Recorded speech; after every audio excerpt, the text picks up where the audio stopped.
Guys, இன்னைக்கு நம்ம இந்த சீரிஸோட 9th எபிசோட் தான் பார்க்க போறோம். போன எபிசோட்ல ஹீரோயினோட அம்மா அப்பாக்கு எல்லா விஷயமும் தெரிஞ்சிருக்கும். அப்புறம் அப்படி காலையில ஹீரோயின் எந்திரிக்கும் போது ஜெய காணும். இப்ப அப்படி இந்த எபிசோட் ஸ்டார்டிங்ல ஹீரோயின் ஜெய காணும்னு பயந்துட்டு இருப்பாளா. அப்ப ஹீரோயினோட தங்கச்சி போன் பண்ணி, நான் தான் ஜெய இன்னைக்கு ஸ்கூலுக்கு கூட்டிட்டு போறேன், அவன் கூட சரியா டைம் ஸ்பெண்ட் பண்றது இல்ல, அதனால அப்பப்போ நானும் அவனை ஸ்கூல்ல கூட்டு போறேன், அவனை கொஞ்ச நேரம் நானும் பாத்துக்கிறேன் அப்படின்னு சொல்றா. அப்புறம் அப்படி ஹீரோயின் தங்கச்சி ஜெய்க்கு ஸ்கூல் பஸ் நிக்கும்ல, அந்த இடத்துக்கு வர அங்க அந்த மாமிஸ் குரூப் இருக்குது. ஜெயவும் அங்க போய் இவங்க தான் என் அம்மான்னு வேற சொல்றானா. இவங்களாம் யோசிக்கிறாங்க, என்னடா இது ஹீரோயின் தானே ஜெயோட அம்மா, இது யாரு அப்படின்னு. அது மட்டும் இல்லாம அங்க நிக்கும் போது ஹீரோயின் தங்கச்சிக்கு ஒரு போன் வரும். அது கம்பெனி கால் வேற. அவ பேசிட்டு இருப்பாளா. அப்ப ராபின் ஒருத்தனை பத்தி பேசுவா. அதாவது அவ வேலை பாக்குற கம்பெனில இவ பாக்குற வேலையை ஒருத்தனுக்கு கொடுக்கறதுக்கு அவனை நம்பலாமா வேணாமனு யோசிக்கிறாங்க. இவளும் அவன் என்ன மாதிரி அங்க படிச்சவன், அவ்வளவு நல்லா வேலை பார்ப்பான் அப்படி இப்படின்னு சொல்றா.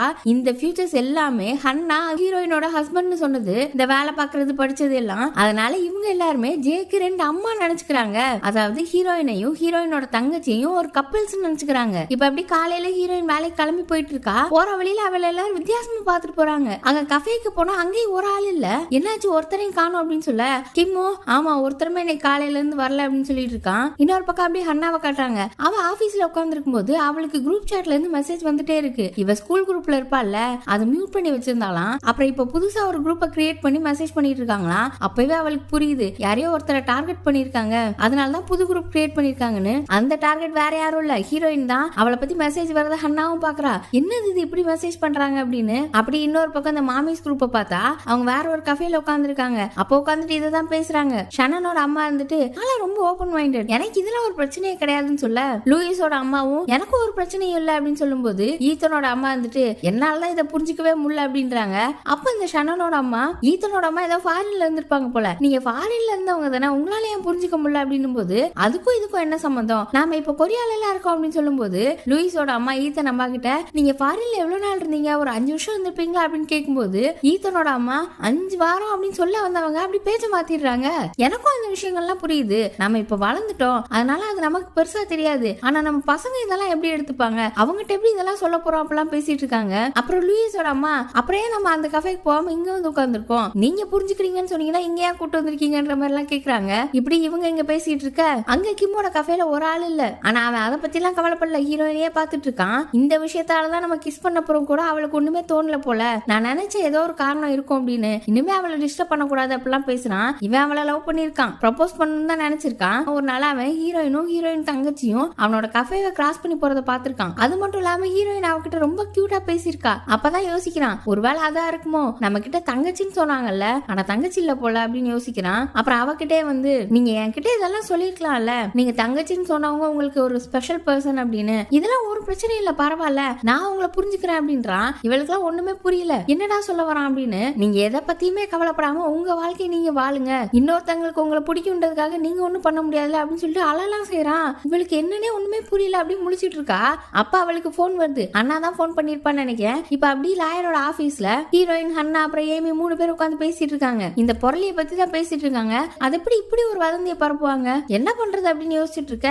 ஹன்னாவும் இதை அப்படியே விட்டுற போறியா அப்படின்னு கேட்கும்போது, இதுக்கு வேற என்ன பண்ண முடியும், பிரஸ் கான்ஃபரன்ஸா வச்சு சொல்ல முடியும் அப்படின்னு கேட்க, ஹன்னாவும் அதுக்காக அப்படியே விட்டுறதா அப்படின்னு சொல்லிட்டு இருக்க. நம்ம லாயர் இருந்துட்டு, நான் உங்ககிட்ட ஒண்ணு கேக்குறேன், நீங்க எதுக்கு இந்த விஷயத்தை இங்க வச்சு டிஸ்கஸ் பண்ணிட்டு இருக்கீங்க அப்படின்றாரு. ஆனா அவங்க காதலே வாங்கல. ஹன்னாவும் ஹீரோயின் கிட்ட, நீ அவங்களுக்கு ஏதாவது பாடம் கத்து கொடுக்கணும், இந்த மாதிரிலாம் அவங்க பேசுறாங்க, இதெல்லாம் சரியில்லை அப்படின்னு சொல்லிட்டு, கரெக்ட் தானே லாயர் அப்படின்ட்டு லாயர்ட்ட கேட்டு, நம்ம ஏமியும் இதெல்லாம் எவ்வளவு பெரிய கொடூரம் அப்படின்னு சொல்லிட்டு திரும்பவும் லாயரை பார்த்து கேக்குறாங்க. அப்புறம் அவன் இருந்துட்டு, எனக்கு ஒரு விஷயம் தெரிஞ்சாகணும், நீங்க எதுக்கு இதை இங்க வச்சு டிஸ்கஸ் பண்றீங்க அப்படின்னு சொல்ல, ஹீரோயின் நான் இந்த இவங்களை கூப்பிட்டு கிளம்புறேன் அப்படின்னு சொல்ல, ஹன்னா இருந்துட்டு, நீங்க என்ன ரொம்ப கஷ்டப்படுத்திட்டீங்க, நீங்க இப்படி பேசுவீங்கன்னு எதிர்பார்க்கல, நீங்க இவளுக்கு ஹெல்ப் பண்ண மாட்டீங்களா, நீங்க ஏதாவது லீகல் அட்வைஸ் கொடுக்க வேண்டியதானே அப்படின்னு போது, லீகல் அட்வைஸ் கொடுக்கணும்னா காசு வேணும்னு கேக்குறான். சரி சரி வேணாம் நாங்க ஒண்ணும் கேட்கல, இது ரொம்ப அதிகமான காசா இருக்கு அப்படின்னு சொல்லிட்டு அவங்க எங்க கிளம்புறாங்க. இப்ப ஹீரோயின் மட்டும் தான் உட்கார்ந்து இருக்கா. அவன் வேலை பார்த்துட்டு இருக்கா.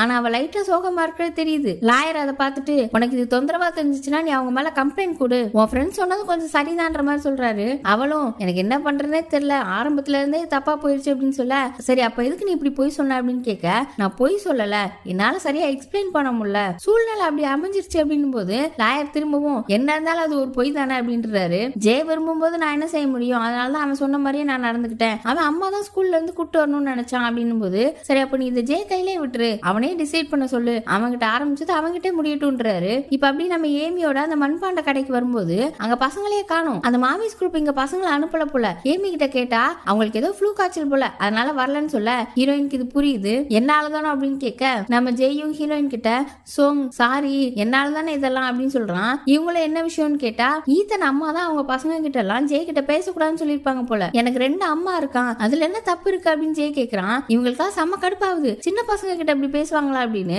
இவ்வளவு நேரம் ஹீரோயினும் இந்த விஷயத்த பெருசு பண்ண வேணாம்னு நினைச்சவ இப்ப அவளுக்கு கோவம் வந்துருச்சு. இதை விட போறதில்ல அப்படின்னு சொல்ல ஜெய் திரும்பவும் நான் தான் போய் சொன்னேன் நீங்க அம்மானு, இனிமே நீங்க எனக்கு ஆன்டியாவே இருங்க, அம்மாவா இருக்க வேணாம், அதனாலதான் மத்தவங்களுக்கு உங்களுக்கு பிடிக்க மாட்டேங்குது அப்படின்னு சொல்றான். இதெல்லாம் கேட்டு ஹீரோயின் எமோஷனல் ஆக நான் தனியாலாம் இல்ல, நீங்க கவலைப்படாதீங்க, எனக்கு ஆன்டி இருக்காங்க, அம்மா இருக்காங்க, தாத்தா இருக்காங்க, பாட்டி இருக்காங்க, எனக்கு ஃப்ரெண்ட்ஸ் இருக்காங்க, நான் தனி கிடையாது அப்படின்னு சொல்ல ஹீரோயின் அவளை ஹக் பண்ண உடனே அண்ணாவோட குட்டி பசங்களும் அவளை ஹக் பண்ணிக்கிறாங்க. இதெல்லாம் பார்த்த ஏமியும் சரி ரொம்ப டச்சிங்கா இருக்குன்னு சொல்லி அவளும் போய் ஹக் பண்ணிக்கிறா. இப்ப இதை விடக்கூடாது அப்படின்னு சொல்லிட்டு ஹீரோயினை அப்படியே மேக் ஓவர் பண்ணணும்னு நினைக்கிறாங்க.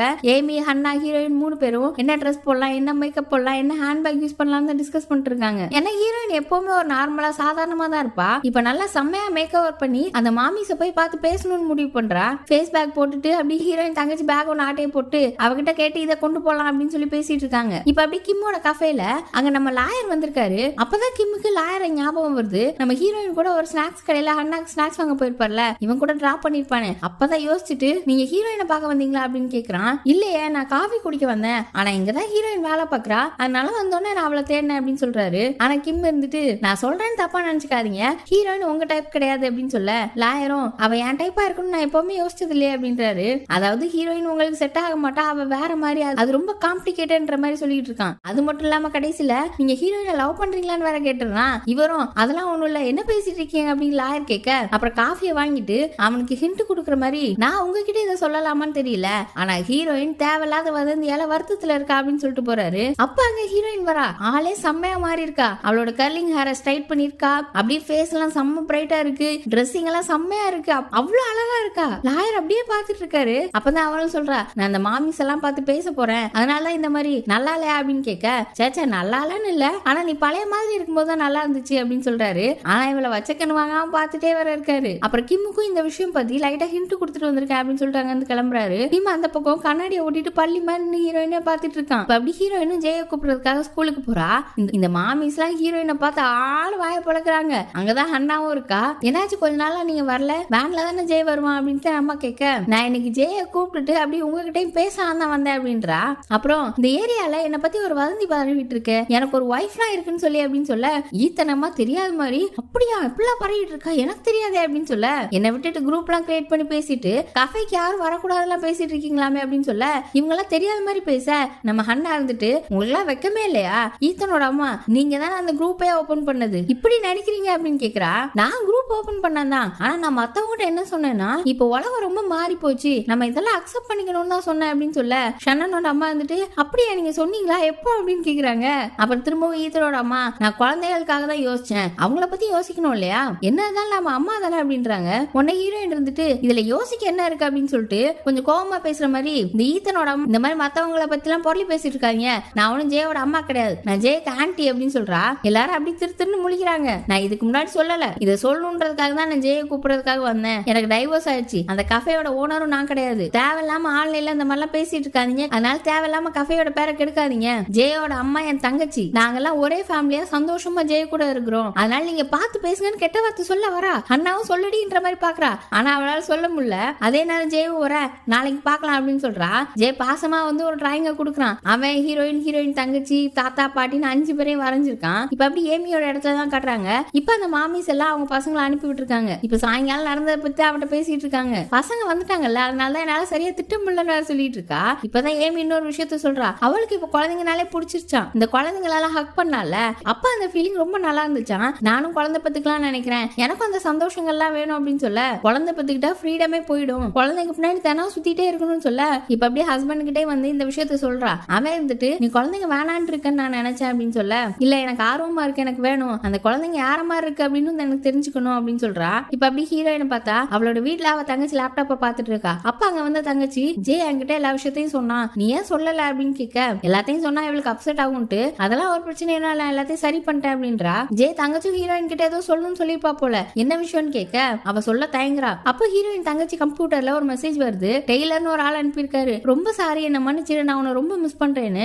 இதை ஹீரோயின் பார்த்துட்டு என்ன யோசிச்சான்னு தெரியல, டக்குனு அங்க இருந்து கிளம்பிட்டா. அப்புறம் பெட்ரூம்ல படுத்துக்கிட்டு டெய்லர் அது யாரு, ஜேயோட அப்பாவா இருக்குமோ, சில விஷயங்கள் சீக்கிரட்டா இருக்கிறதே நல்லது, ஃபேமிலிக்கு கூட தெரியாம இருக்கிறது தான் நல்லது, அப்படியே இருந்துட்டு போட்டுன்னு யோசிக்கிறா. இன்னொரு பக்கம் தங்கச்சி இந்த மெசேஜ் அக்கா பாத்துருப்பாளோன்னு யோசிக்கிறா. இப்ப அப்படியே அடுத்த நாள் லாயரோட ஆபீஸ்ல ஹீரோயினும் லாயர் உட்காந்து சாப்பிட்டு இருக்காங்க. அப்ப ஹீரோயின் லாயர் கிட்ட, லாயர் கல்யாணம் ஆயிட்டா கண்டிப்பா குழந்தை பெத்துக்கணுமா, நம்ம மனுஷங்களுக்கு குழந்தைங்க தேவையா, என் தங்கச்சி கூட பாருங்க ஹஸ்பண்டே இல்லாம குழந்தை வச்சிருக்கா அப்படிலாம் கேட்க, இது என்ன கேஸ் பத்தியா அப்படின்னு அவர் கேக்குறாரு. இல்ல சும்மா கேக்குறேன் அப்படின்னு சொல்ல, நான் இந்த விஷயத்துல என்னோட ஒய்ஃபை கேட்டுதான் டிசைட் பண்ணுவேன், அவளுக்கு வேணும் அப்படின்னா குழந்தை பெத்துக்கலாம், அவளுக்கு வேண்டாம் அப்படின்னா எனக்கு ஒன்னும் பிரச்சனை இல்லை அப்படின்றாரு. ஹீரோயின் நான் இது வரைக்கும் இதை பத்தி யோசிச்சு பார்த்ததே இல்ல, ஆனா என் வாழ்க்கையில ஏதாவது ஒரு நல்ல விஷயம் இருக்கணும்னா கண்டிப்பா நான் குழந்தை பெத்துக்கணும்னு நினைக்கிறேன் அப்படின்றா. இப்ப அப்படி ஹீரோயின் வீட்டுல ஹீரோயின் ஏமி ஹன்னா எல்லாம் குழந்தைங்களை பத்தி பேசிட்டு இருக்காங்க. ஏமி எல்லார்கிட்டையும் கேட்டு தெரிஞ்சுக்கிறா. அப்ப ஹீரோயின் தங்கச்சி வர அவகிட்டையும் கேக்குறா. அவ இருந்துட்டு எனக்கு குழந்தை வேணும்னு தோணுச்சு அதனால பெத்துக்கிட்டேன், இது சாதாரண மனுஷங்களுக்கு தோன்றது தானே, ஆனா என்ன ஒரு விஷயம், நம்ம குழந்தை பெத்துக்கிட்டதுக்கு அப்புறம் நம்ம பழைய வாழ்க்கைக்கு திரும்ப முடியாது அப்படின்னு சொல்றா.